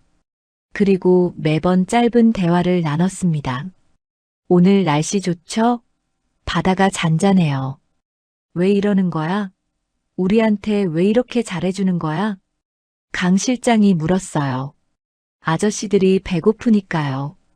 그게 다야? 그리고 아저씨들이 나쁜 사람들 같지 않아서요. 승우가 웃으며 대답했습니다. 강미희한테 돈 받고 온 거잖아요. 그건 아저씨들 잘못이 아니에요. 돈 벌려고 일하는 건 당연한 거잖아요. 강 실장은 말없이 승우를 바라보았어요. 근데 아저씨, 한 가지 물어봐도 돼요? 뭔데? 아저씨는 왜 이 일을 해요? 사람 죽이는 일이요. 강 실장의 표정이 굳어졌습니다. 그건 궁금해서요. 아저씨가 처음부터 나쁜 사람이었을 것 같지 않아서요. 승우의 말에 강 실장이 한숨을 내쉬었어요. 나도 버림받은 적이 있어. 네. 고아원에서 자랐어. 아무도 나를 원하지 않았지. 살아남으려면 강해져야 했어. 그래서 이 일을 시작하게 됐고, 강 실장의 목소리가 낮아졌습니다. 처음에는 돈이 필요해서였어. 근데 어느 순간부터 이것밖에 할 줄 모르게 됐지. 승우는 조용히 듣고 있었어요. 너를 보니까 옛날 내 모습이 보여. 버림받고 혼자서 살아남으려고 발버둥 치는 모습이. 강 실장이 승우를 바라보았습니다. 그래서 이상하게 널 죽일 수가 없더라. 승우가 천천히 고개를 끄덕였어요. 아저씨, 제 편이 되어주세요. 뭐? 저는 반드시 강미희를 쓰러뜨릴 거예요. 아버지를 구하고 가문을 되찾을 거예요. 그때 아저씨가 필요해요. 승우가 강 실장 앞에 섰습니다.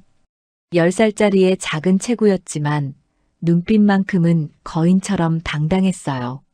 저를 도와주시면 아저씨도 다시 시작할 수 있어요. 더 이상 사람 죽이는 일 안 해도 되고요. 강 실장은 말없이 승우를 바라보았어요. 한참 동안 침묵이 흘렀습니다. 그리고 강 실장이 천천히 무릎을 꿇었어요. 뭐 하는 거예요? 승우가 당황해서 물었습니다. 항복이야.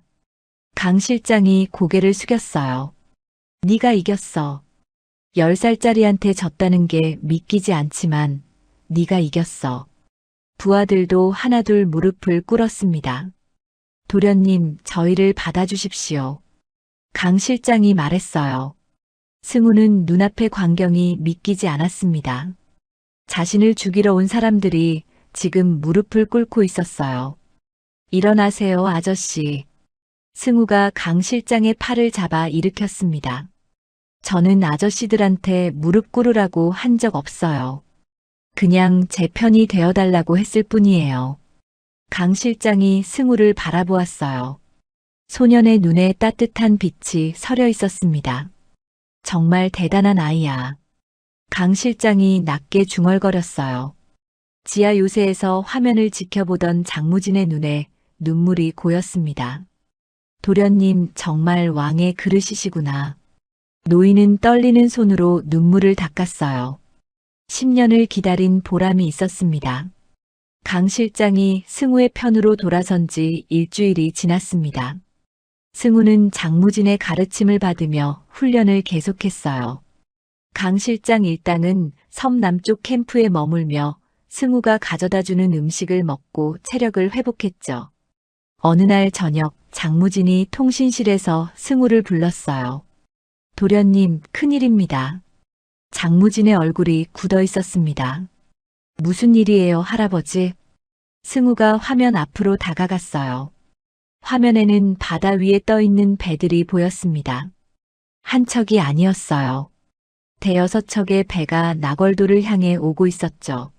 저게 뭐예요? 강미희가 보낸 용병들입니다. 장무진의 목소리가 낮게 가라앉았어요. 강 실장 일당과 연락이 끊기자 의심을 품은 모양입니다. 이번에는 확실하게 처리하려고 대규모 병력을 보낸 거예요. 승우의 얼굴이 창백해졌습니다. 몇 명이나 되는 거예요? 배 크기로 보아 50명은 넘을 겁니다. 이 요새의 방어 시스템으로도 그 정도 숫자는 막기 어려워요. 장무진이 한숨을 내쉬었어요. 도련님, 섬을 떠나셔야 합니다. 떠나요? 어디로요? 이 요새에는 비밀 잠수정이 있습니다. 회장님께서 만약의 사태를 대비해 준비해 두신 거예요. 그것을 타고 탈출하셔야 합니다. 승우가 고개를 저었어요. 할아버지는요? 강 실장 아저씨들은요? 저와 강 실장은 여기 남아서 시간을 벌겠습니다. 도련님께서 탈출하실 시간을요. 안 돼요. 승우가 소리쳤어요. 저만 도망가고 할아버지랑 아저씨들이 죽으면 그게 무슨 의미가 있어요. 도련님. 장무진이 승우의 어깨를 붙잡았습니다. 도련님께서 살아남으셔야 합니다. 그것이 가장 중요해요. 도련님께서 살아남으셔야 회장님을 구하실 수 있고 가문을 되찾으실 수 있어요. 하지만 저는 이미 늙은 몸입니다. 10년을 이 섬에서 버텼어요. 그것은 오직 이 순간을 위해서였습니다. 도련님을 지키기 위해서요. 장무진의 눈에 눈물이 고였어요. 제 목숨을 바쳐서라도 도련님을 지키는 것, 그것이 제 마지막 임무입니다. 승우의 눈에서도 눈물이 흘러내렸습니다. 그때 통신실 문이 열리고 강 실장이 들어왔어요. 상황 들었습니다. 용병들이 오고 있다면서요? 그렇습니다. 50명 이상이에요. 장무진이 대답했어요. 강 실장이 승우를 바라보았습니다. 도련님 탈출하십시오. 아저씨까지. 저희가 시간을 벌겠습니다. 도련님께서는 반드시 살아서 돌아가셔야 해요. 강 실장의 목소리가 단호했어요. 저는 평생 돈 받고 사람을 죽이는 일을 해왔습니다. 하지만 이번만큼은 다릅니다. 도련님을 지키는 것, 그것이 제가 처음으로 하는 의미 있는 일이에요. 승우는 강 실장과 장무진을 번갈아 바라보았어요. 두 사람의 눈빛은 흔들리지 않았습니다. 알겠어요. 승우가 눈물을 닦으며 말했어요. 대신 약속해 주세요. 반드시 살아서 다시 만나자고요. 장무진이 미소를 지었습니다. 약속하겠습니다, 도련님. 강 실장도 고개를 끄덕였어요. 반드시요. 밤이 깊어갔습니다. 용병들의 배가 점점 가까워지고 있었어요. 장무진은 요새의 방어 시스템을 가동시키기 시작했습니다. 섬 곳곳에 함정이 있습니다. 상당수는 막을 수 있을 거예요. 하지만 전부는 무리입니다. 장무진이 화면을 조작하며 말했어요. 강 실장, 부탁이 있습니다. 말씀하십시오. 도련님을 잠수정까지 데려다 주십시오. 저는 여기서 방어 시스템을 조종하겠습니다. 강 실장이 고개를 끄덕였어요. 알겠습니다. 장무진이 승우에게 다가왔습니다. 주머니에서 낡은 만년필 하나를 꺼냈어요. 이것을 받으십시오, 도련님. 이게 뭐예요? 가문의 문장이 새겨진 만년필입니다. 회장님께서 제게 주신 거예요. 이제 도련님께서 가지셔야 합니다. 장무진이 만년필을 승우의 손에 쥐어주었어요. 이 펜으로 훗날 가문의 새로운 역사를 써내려 가십시오. 승우가 만년필을 꽉 쥐었습니다. 눈물이 뺨을 타고 흘러내렸어요. 할아버지, 울지 마십시오, 도련님. 왕은 울지 않습니다. 장무진이 승우의 눈물을 닦아주었어요. 이제 가십시오. 시간이 없습니다. 그때 요새 전체가 크게 흔들렸어요. 쿵쿵쿵. 폭발음이 연달아 울렸습니다. 상륙을 시작했군요. 장무진이 화면을 바라보며 말했어요. 용병들이 해안에 내려 섬 안쪽으로 진입하고 있었습니다. 어서 가십시오. 장무진이 소리쳤어요. 강 실장이 승우의 손을 잡았습니다. 이쪽입니다, 도련님. 두 사람이 통신실을 빠져나갔어요. 장무진은 홀로 남아 화면 앞에 앉았습니다. 10년을 기다렸다. 드디어 이 순간이 왔구나. 노인의 손이 조종판 위를 움직였어요. 화면 속에서 함정들이 하나씩 작동하기 시작했습니다. 쾅! 숲속에서 폭발이 일어났어요. 용병 몇 명이 쓰러졌습니다. 쾅! 또 다른 폭발. 용병들이 혼란에 빠졌어요. 이 섬은 내 놈들의 무덤이 될 거다. 장무진이 낮게 중얼거렸습니다. 한편 강 실장은 승우를 데리고 지하 통로를 달리고 있었어요. 이쪽입니다, 도련님. 빨리요. 통로가 흔들렸습니다. 천장에서 먼지가 떨어졌어요. 폭발이 계속되고 있었죠. 강 아저씨, 할아버지는 괜찮을까요? 장 노인은 강한 분입니다. 걱정 마십시오. 강 실장이 대답했지만 그의 표정도 어두웠어요. 얼마나 달렸을까요? 통로 끝에 작은 방이 나타났습니다. 그 안에 잠수정이 있었어요. 저게 잠수정이에요? 승우가 물었습니다. 작은 잠수정이었어요. 두세 명이 탈 수 있는 크기였죠. 예. 도련님께서는 이것을 타고 탈출하십시오. 강 실장이 잠수정의 문을 열었어요. 아저씨는요? 저는 돌아가서 장 노인을 돕겠습니다. 안 돼요. 아저씨도 같이 가요. 승우가 강 실장의 팔을 붙잡았어요. 도련님. 강 실장이 무릎을 꿇고 승우의 눈높이에 맞췄습니다. 저는 평생 남의 목숨을 빼앗는 일만 해왔습니다. 그렇게 살아온 제 인생이 부끄러웠어요. 하지만 도련님을 만나고 나서 깨달았습니다. 강 실장의 눈에 눈물이 고였어요. 이번만큼은 누군가를 지키고 싶다고요. 도련님을 지키는 것, 그것이 제 인생에서 처음으로 의미 있는 일입니다.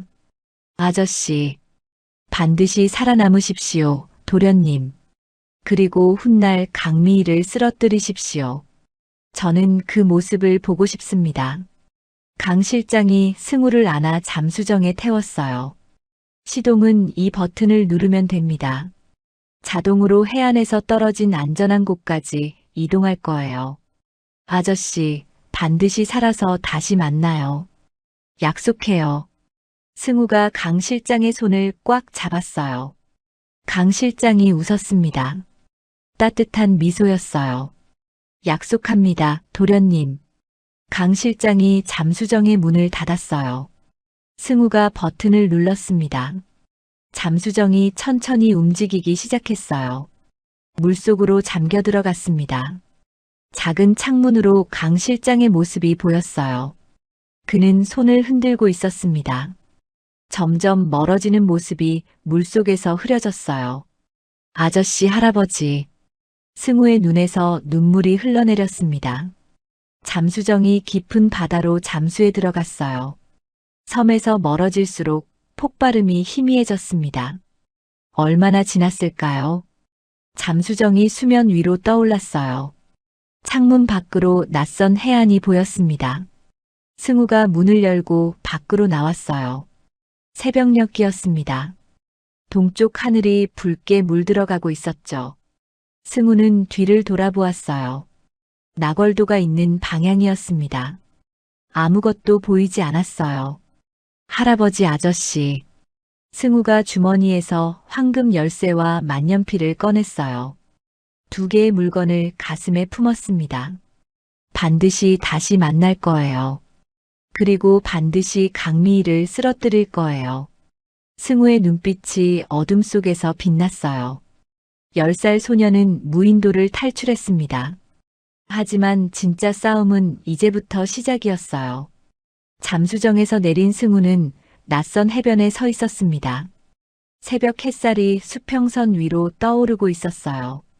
바닷바람이 젖은 옷을 스치며 소년의 몸을 떨게 만들었죠. 멀리 항구의 불빛이 희미하게 보였습니다. 승우는 주머니를 확인했어요. 황금 열쇠와 장무진이 준 만년필이 그대로 있었습니다. 소녀는 두 물건을 꽉 쥐며 항구를 향해 걸음을 옮겼어요. 항구 마을에 도착한 승우는 공중전화를 찾았습니다. 장무진이 알려준 비상 연락처가 있었어요. 떨리는 손으로 번호를 눌렀습니다. 여보세요? 저 한승우예요. 장무진 할아버지가 이 번호로 연락하라고 했어요. 전화기 너머로 짧은 침묵이 흘렀어요. 도련님, 정말 도련님이십니까? 남자의 목소리가 떨렸습니다. 네, 한태만 회장 아들 한승우예요. 지금 도움이 필요해요. 어디 계십니까? 당장 모시러 가겠습니다. 2시간 후 검은색 승용차가 항구에 도착했어요. 차에서 내린 남자는 50대 초반으로 보였습니다. 단정한 양복을 입고 있었고 눈빛이 날카로웠어요. 도련님. 남자가 승우 앞에 무릎을 꿇었습니다. 박정호라고 합니다. 장무진 선생님의 제자이자 회장님의 비밀 경호원입니다. 강미희가 경호팀을 장악한 후 회장님께서 저를 따로 숨겨두셨어요. 비밀 경호원이요? 예. 10년 넘게 이 순간을 기다렸습니다. 박정호가 고개를 들어 승우를 바라보았어요. 승우는 박정호의 손을 잡아 일으켰습니다. 저한테는 시간이 없어요. 아버지를 구해야 하고 강미희를 쓰러뜨려야 해요. 목숨을 바쳐서라도 도와드리겠습니다. 도련님. 서울로 향하는 차 안에서 박정호가 상황을 설명했어요. 회장님께서는 병원에 감금되어 계십니다. 강미희가 정신 이상을 이유로 강제 입원시켰어요. 면회도 통제되고 있고 약물을 투여받고 계신 것 같습니다. 승우의 주먹이 꽉 쥐어졌어요. 그리고 강미희는 다음 주에 공식적으로 그룹 회장 취임식을 앞두고 있습니다. 다음 주요? 예. 시간이 많지 않아요. 승우가 창밖을 바라보았습니다. 강미희의 범죄 증거가 있어요? 장무진 선생님께서 10년간 모아두신 자료가 있습니다. 횡령, 배임, 살인 교사까지요. 하지만 확실하게 하려면 회장님의 증언이 필요해요. 그럼 먼저 아버지를 구출해야겠네요. 그것이 가장 위험합니다. 병원은 강미 사람들이 지키고 있어요. 승우가 박정호를 바라보았어요. 소년의 눈빛에 두려움은 없었습니다. 3달 동안 무인도에서 살아남았어요. 저를 죽이러 온 사람들을 제 편으로 만들었고요. 병원 경비 몇 명쯤이야 못 뚫겠어요? 박정호가 승우를 바라보았습니다. 10살짜리의 눈에서 어른도 압도하는 기세가 느껴졌어요. 다음 날 밤 승우와 박정호는 병원으로 향했습니다. 검은 옷을 입은 두 사람은 병원 뒤쪽 담을 넘어 안으로 들어갔어요. 회장님께서 계신 곳은 5층 특별병동입니다. 비상계단으로 올라가겠습니다. 두 사람은 비상계단을 조용히 올라갔어요. 발소리를 죽이고 숨을 멈추고 그림자처럼 움직였습니다. 3달간의 훈련이 승우의 몸에 배어 있었죠. 5층에 도착했어요. 복도 끝에 경비원 2명이 서 있는 게 보였습니다. 제가 저들을 유인하겠습니다. 도련님께서는 그 틈에 병실로 들어가십시오. 박정호가 복도로 걸어 나갔어요. 거기 누구야? 경비원들이 소리쳤습니다. 박정호가 손을 들며 다가갔어요. 그 순간 빠르게 움직여 한 명의 목을 잡아 기절시켰습니다. 다른 한 명이 달려들었지만 박정호의 발차기에 쓰러졌어요. 지금입니다, 도련님. 승우가 복도를 달려 병실 문을 열고 들어갔습니다. 어두운 병실 안에 침대가 하나 있었어요. 그 위에 아버지가 누워 있었습니다. 아버지. 승우가 떨리는 목소리로 불렀어요. 한태만의 얼굴이 창백했고 볼은 푹 꺼져 있었습니다. 팔에는 수액줄이 여러 개 꽂혀 있었죠. 승우가 아버지 곁으로 다가가 손을 잡았어요. 차갑고 마른 손이었습니다. 아버지, 저 승우예요. 눈 떠보세요. 한태만의 눈꺼풀이 미세하게 움직였어요. 천천히 눈이 떠졌습니다. 승우. 네, 아버지. 저 승우예요. 살아있어요. 한태만의 눈에 눈물이 고였습니다. 떨리는 손이 승우의 뺨에 닿았어요. 살아있었구나, 내 아들. 네, 아버지. 아버지를 구하러 왔어요. 일어나실 수 있어요? 승우가 아버지를 부축해 일으켰습니다. 한태만은 비틀거렸지만 아들의 손을 잡고 간신히 일어섰어요. 도련님, 서두르셔야 합니다. 박정호가 문 앞에서 소리쳤어요. 침입자다. 회장님이 없어졌다. 위층에서 소란이 일어났습니다. 세 사람이 비상계단을 뛰어내렸어요. 한태만은 체력이 바닥이었지만 아들의 손을 놓지 않았습니다. 조금만 더 버텨요, 아버지. 1층에 도착해 뒷문으로 빠져나왔어요. 대기하던 차에 올라타자마자 박정호가 시동을 걸고 출발했습니다. 안가에 도착한 승우는 아버지를 침대에 눕혔어요. 의사가 와서 상태를 점검했습니다. 약물 해독에 일주일은 필요합니다. 승우의 얼굴이 굳어졌어요. 일주일이면 강미희 취임식 날이잖아요. 그때 박정호의 휴대폰이 울렸습니다. 도련님, 전화 받으셔야 할 것 같습니다. 승우가 전화를 받았어요. 도련님, 강 실장의 목소리였습니다. 강 아저씨, 살아있어요? 저희 모두 살아있습니다. 장 노인께서도 다치셨지만 생명에는 지장이 없으세요. 용병들을 물리치고 배를 빼앗아 육지로 왔어요. 지금 서울로 향하고 있습니다. 승우의 눈에 눈물이 고였어요. 다행이다, 정말 다행이다. 도련님께서 강미희를 처단하시는 것을 돕겠습니다. 저희가 증인이 되어드릴게요. 고마워요, 아저씨. 정말 고마워요. 전화를 끊은 승우는 주먹을 불끈 쥐었습니다. 이제 준비됐어요. 강미희를 쓰러뜨릴 준비가요. 일주일 후 강미희의 회장 취임식 날이 밝았습니다. 서울 최고급 호텔 대연회장에 수백 명의 하객이 모였어요. 정계, 재계, 언론계의 유명 인사들이 가득했습니다.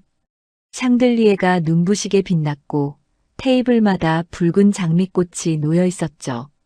강미희가 무대 위에서 마이크를 잡았어요. 검은색 드레스에 다이아몬드 목걸이를 걸친 그녀는 여전히 우아해 보였습니다. 존경하는 내외 귀빈 여러분, 오늘 저 강미희가 한주그룹의 새로운 회장으로 취임하게 되었습니다. 강미희의 목소리가 연회장에 울려 퍼졌어요. 불행히도 전 회장이신 한태만 회장님께서는 건강이 좋지 않으셔서 오늘 자리에 함께하지 못하셨습니다. 그리고 유일한 후계자였던 승우도 안타깝게 세상을 떠나셨죠. 강미희의 목소리에 가짜 슬픔이 묻어났어요. 그때 연회장 뒷문이 벌컥 열렸습니다. 누가 죽었다고요? 모든 시선이 문 앞으로 향했어요. 승우가 서 있었습니다. 검은색 정장을 입은 소년의 눈빛이 날카롭게 빛났어요. 강미희의 얼굴이 하얗게 질렸습니다. 마이크를 든 손이 부르르 떨렸어요. 너는. 안녕하세요, 계모님. 오랜만이에요. 승우가 천천히 연회장 안으로 걸어 들어왔습니다. 뒤에는 강 실장과 그의 부하들, 그리고 휠체어에 탄 장무진이 따라왔어요. 저 한승우는 살아 돌아왔습니다. 연회장이 술렁거렸어요. 하객들이 웅성거리기 시작했습니다. 한승우 도련님이 살아있었다고? 저 사람들은 누구야? 강미희가 비틀거렸어요. 이게 무슨 짓이야? 경호원들, 저자들을 끌어내. 경호원들이 움직이려 했지만 강 실장의 부하들이 막아섰습니다. 승우가 무대 위로 올라가 강미희 앞에 섰어요. 어머니, 저를 죽이려고 하셨죠? 무슨 소리야? 나는 그런 적 없어. 거짓말하지 마세요. 승우가 서류 뭉치를 꺼냈습니다. 여기 증거가 있어요. 저를 죽이기 위해 사람들을 고용한 기록이요. 그리고 아버지를 강제로 병원에 가두고 약물을 투여한 기록도요. 승우가 서류를 하객들에게 보여주었어요. 그리고 제 친어머니를 죽인 증거도 있어요. 강미희의 얼굴이 일그러졌습니다. 거짓말이야. 그건 다 거짓말이야. 장무진이 휠체어에서 몸을 일으키며 말했어요. 저 장무진이 10년간 모은 증거입니다. 강미희, 내 죄는 하늘이 알고 땅이 안다. 강 실장도 앞으로 나섰습니다. 저는 강미희의 명령을 받고 승우 도련님을 죽이러 갔던 사람입니다. 강미희가 직접 저에게 명령했어요. 확실하게 처리하라고요. 연회장이 완전히 뒤집어졌어요. 기자들이 카메라를 들이댔습니다. 강미희가 뒤로 물러섰어요. 이건 음모야. 나를 모함하려는 음모라고. 그때 연회장 문이 다시 열렸습니다. 경찰들이 들어왔어요. 강미희 씨 살인 교사, 감금, 횡령 혐의로 체포합니다. 경찰이 강미희에게 수갑을 채웠습니다. 안 돼. 안 돼. 강미희가 발버둥 쳤지만 소용없었어요. 경찰들이 그녀를 끌고 나갔습니다. 승우는 끌려가는 강미희의 모습을 지켜보았어요. 소년의 눈에 눈물이 고였습니다. 끝났어요. 드디어 끝났어요. 장무진이 승우의 어깨에 손을 얹었습니다. 해내셨습니다, 도련님. 정말 해내셨어요. 강 실장도 무릎을 꿇었어요. 축하드립니다, 도련님. 승우는 주머니에서 황금 열쇠를 꺼냈습니다. 열쇠가 연회장의 조명을 받아 반짝 빛났어요. 아버지, 저 왕의 아들로서 해야 할 일을 했어요. 10살 소녀는 드디어 복수를 완성했습니다. 무인도에 버려졌던 아이는 가문을 되찾은 왕자가 되었어요. 강미희가 끌려간 뒤 연회장은 한동안 술렁거렸습니다. 기자들이 승우에게 몰려들었어요. 카메라 플래시가 쉴 새 없이 터졌고 마이크가 사방에서 들이밀어졌죠. 도련님, 어떻게 살아남으셨습니까? 무인도에서 석 달을 버티셨다는 게 사실입니까? 강미애 전 회장에 대해 한마디 해주세요. 박정호가 승우 앞을 가로막았어요. 도련님께서는 지금 많이 지치셨습니다. 인터뷰는 나중에 하겠습니다. 승우는 기자들 사이를 빠져나와 연회장을 나섰습니다. 장무진이 휠체어를 타고 뒤따라왔고 강 실장이 그 옆을 지켰어요. 도련님, 이제 어디로 가시겠습니까? 박정호가 물었어요. 아버지한테요. 아버지께 이 소식을 전해드려야 해요. 안가로 돌아온 승우는 아버지의 침대 옆에 앉았습니다. 한테만은 눈을 뜨고 있었어요. 약물이 조금씩 빠지면서 의식이 돌아오고 있었죠. 아버지, 끝났어요. 승우가 아버지의 손을 잡았어요. 강미희가 체포됐어요. 이제 아버지는 자유예요. 한테만의 눈에서 눈물이 흘러내렸습니다. 입술이 달싹거렸어요. 승우야, 이 아비를 용서해다오. 아버지, 용서할 거 없어요. 승우가 고개를 저었습니다. 아버지가 저를 그 섬에 보내지 않았으면 저는 강미희한테 죽었을 거예요. 아버지는 저를 버린 게 아니라 살린 거예요. 한테만이 아들의 손을 꽉 쥐었어요. 네가 이렇게 강해질 줄 몰랐다. 장무진 할아버지 덕분이에요. 그리고 아버지가 주신 이 열쇠 덕분이고요. 승우가 주머니에서 황금 열쇠를 꺼냈습니다. 햇빛을 받아 열쇠가 반짝 빛났어요. 어떤 순간에도 왕의 아들임을 잊지 말라고 하셨잖아요. 저 안 잊었어요. 한테만의 눈물이 더 세차게 흘러내렸습니다. 며칠 후 강미희의 재판이 시작되었어요. 법정에는 수많은 기자들과 방청객들이 몰려들었습니다. 강미희는 죄수복을 입고 피고인석에 앉아 있었어요. 한때 우아하고 당당했던 모습은 온데간데 없었죠. 승우가 증인석에 섰습니다. 10살짜리 소년이 법정에 선 것은 이례적인 일이었어요. 하지만 승우의 눈빛은 어떤 어른보다 단단했습니다. 증인, 피고인이 당신을 죽이려 했다는 것이 사실입니까? 검사가 물었어요. 네, 사실입니다. 승우가 또렷하게 대답했어요.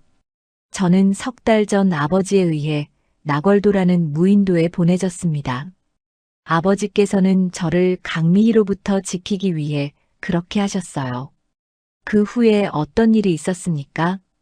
강미희가 보낸 사람들이 섬에 왔습니다. 저를 죽이러요. 하지만 저는 살아남았고 그 사람들을 제 편으로 만들었습니다. 방청석이 웅성거렸어요. 기자들이 열심히 받아 적었습니다. 강 실장도 증인석에 섰어요. 저는 강미희의 명령을 받고 승우 도련님을 죽이러 갔습니다.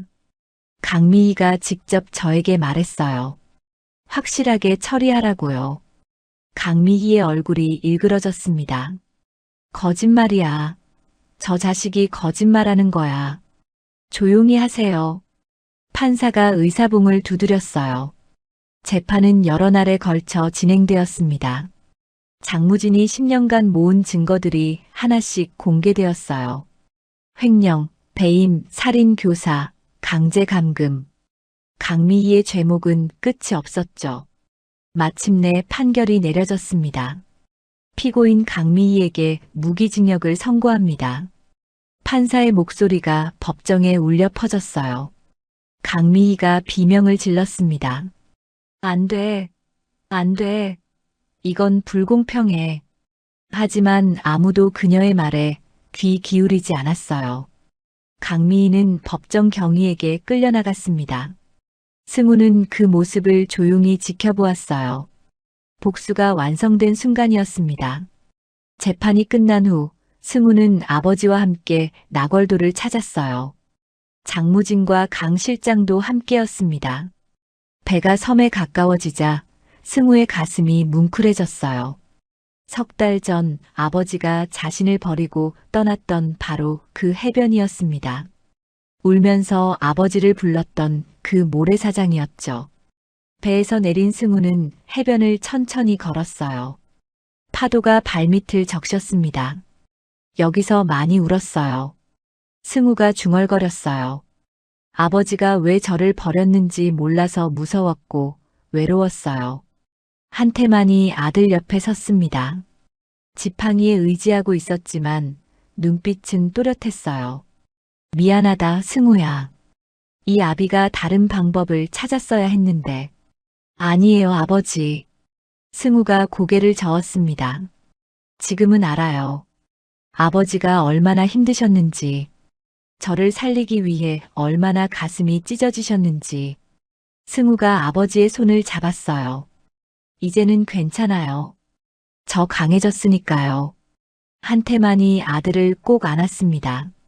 눈물이 볼을 타고 흘러내렸어요. 고맙다, 승우야. 이 아비를 용서해줘서. 장무진이 휠체어에서 그 모습을 바라보았습니다. 노인의 눈에도 눈물이 고였어요. 드디어 이날이 왔구나. 강 실장이 장무진의 어깨에 손을 얹었어요. 고생 많으셨습니다, 선생님. 자네도 고생 많았네. 장무진이 강 실장을 바라보았습니다. 적에서 아군이 되어주어 고맙네. 도련님께서 제 마음을 돌려놓으셨습니다. 저는 그저 따랐을 뿐이에요. 승우가 아버지 품에서 빠져나와 장무진과 강 실장에게 다가왔어요. 할아버지, 아저씨, 정말 감사해요. 두 분이 아니었으면 저는 여기 없었을 거예요. 장무진이 승우의 손을 잡았습니다. 도련님께서 스스로 해내신 겁니다. 저희는 그저 옆에서 조금 도와드렸을 뿐이에요. 승우가 고개를 저었어요. 아니에요. 할아버지가 저를 가르쳐 주셨잖아요. 살아남는 법, 싸우는 법, 사람의 마음을 얻는 법. 그게 아니었으면 저는 아무것도 못했을 거예요. 승우가 강 실장을 바라보았습니다. 아저씨도요. 아저씨가 제 편이 되어주셔서 강미희를 쓰러뜨릴 수 있었어요. 강 실장이 무릎을 꿇었어요. 도련님, 저는 평생 도련님을 모시겠습니다. 목숨을 바쳐서라도요. 일어나세요, 아저씨. 승우가 강 실장을 일으켰습니다. 저한테 무릎 꿇지 마세요. 아저씨는 제 은인이에요. 어느덧 20년의 세월이 흘렀습니다.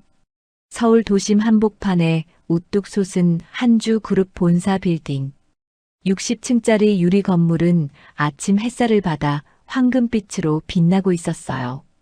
30 중반의 남자가 회장실 창가에 서서 도시를 내려다보았습니다. 검은색 정장을 입은 그의 얼굴에는 무게가 느껴졌어요. 날카로운 눈매와 단단한 턱선. 한승우 회장이었습니다. 승우는 책상 옆 유리 진열장을 바라보았어요. 그 안에는 낡은 황금 열쇠 하나가 놓여 있었습니다. 20년 전 아버지가 주머니에 넣어주었던 바로 그 열쇠였죠. 오늘도 시작이군. 승우가 열쇠를 바라보며 중얼거렸어요. 문이 열리고 백발의 노인이 휠체어를 타고 들어왔습니다. 90이 넘은 장무진이었어요. 주름이 깊게 팼지만 눈빛만큼은 여전히 또렷했습니다. 도련님, 아니, 이제는 회장님이라고 불러야겠군요. 장무진이 웃으며 말했어요. 할아버지, 저한테는 언제나 도련님이라고 불러주세요. 그게 더 좋아요. 승우가 장무진의 손을 잡았습니다. 오늘 나궐도에 가시는 거죠? 네. 아버지 기일이에요. 한태만은 5년 전에 세상을 떠났어요. 평온한 임종이었습니다. 아들의 손을 잡고 눈을 감았죠. 함께 가겠습니다. 고마워요, 할아버지. 저녁 무렵 승우 일행은 나궐도에 도착했어요. 섬은 25년 전과 많이 달라져 있었습니다. 승우가 세운 청년 경영 아카데미가 섬 한쪽에 자리 잡고 있었어요. 어려운 환경에서 자란 젊은이들에게 경영을 가르치는 교육시설이었죠. 승우는 해변을 걸었어요. 25년 전 아버지가 자신을 두고 떠났던 바로 그 해변이었습니다. 아버지, 잘 지내고 계시죠? 승우가 수평선을 바라보며 말했어요. 저 잘하고 있어요. 아버지가 가르쳐 주신 대로요. 바닷바람이 승우의 머리카락을 흔들었습니다. 승우는 주머니에 손을 넣었어요. 손끝에 뭔가가 닿았습니다. 꺼내보니 승우의 아이들이 준 사탕 몇 개가 들어있었어요. 승우가 미소를 지었습니다. 25년 전 아버지가 주머니에 넣어주었던 사탕 한 알이 떠올랐어요.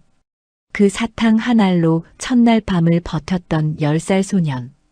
이제 그 소년은 자신의 자식들에게 사탕을 나눠주는 어른이 되었습니다. 아빠. 아들들이 달려왔어요. 사탕 주세요. 승우가 웃으며 사탕을 나눠주었습니다. 자, 여기. 사이좋게 나눠 먹어. 승우는 다시 수평선을 바라보았어요. 해가 지고 있었습니다. 붉은 노을이 바다 위로 퍼져나갔죠. 어떤 순간에도 너는 왕의 아들임을 잊지 마라.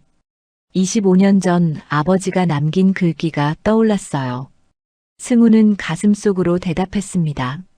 아버지, 저는 왕의 아들이었고, 이제는 제 아이들의 아버지가 되었어요. 아버지가 저를 지켜주셨듯이 저도 제 가족을 지킬게요. 무인도에 버려졌던 10살 소녀는 대한민국 최고의 기업인이 되었습니다.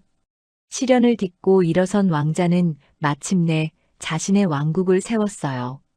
그리고 그 왕국에서 가장 소중히 여기는 것은 돈도 명예도 아닌 함께하는 사람들이었습니다. 여러분, 오늘의 이야기 어떠셨나요? 10살의 어린 나이에 무인도에 버려졌던 소년 승우. 처음에는 아버지의 선택을 이해할 수 없었고 원망과 두려움으로 가득했어요. 하지만 그 시련이 오히려 소년을 단련시켰습니다. 장무진 할아버지를 만나 삶의 지혜를 배웠고 적으로 왔던 강 실장을 아군으로 만들었죠. 그리고 마침내 악독한 계모 강미희를 쓰러뜨리고 가문을 되찾았습니다. 아버지한테만은 아들을 버린 것이 아니었어요. 가장 험한 곳에 보냄으로써 오히려 아들을 살린 것이었죠. 그것은 말로 다 할 수 없는 아버지의 사랑이었습니다. 승우는 그 사랑을 깨닫고 아버지를 용서했어요. 아니, 용서할 것도 없었습니다. 처음부터 아버지는 아들을 지키기 위해 자신의 가슴을 찢었던 것이니까요. 이 이야기는 시련 속에서 피어난 희망에 대한 이야기입니다. 버림받은 자가 잊혀진 자를 만나고 배신한 자를 포용하여 악한 자를 심판하는 이야기이기도 하죠. 어떤 어둠 속에서도 자신만의 열쇠를 찾는다면 누구나 왕이 될 수 있습니다. 승우가 그랬던 것처럼요. 사랑하는 독자 여러분, 오늘의 긴 여정을 함께 들어주신 분이 계시다면 잘 들었다고 댓글 하나만 남겨주세요. 무료인 구독과 좋아요 눌러주시면 좋은 기운 받아서 더 재밌고 감동적인 영상으로 찾아오겠습니다. 감사합니다.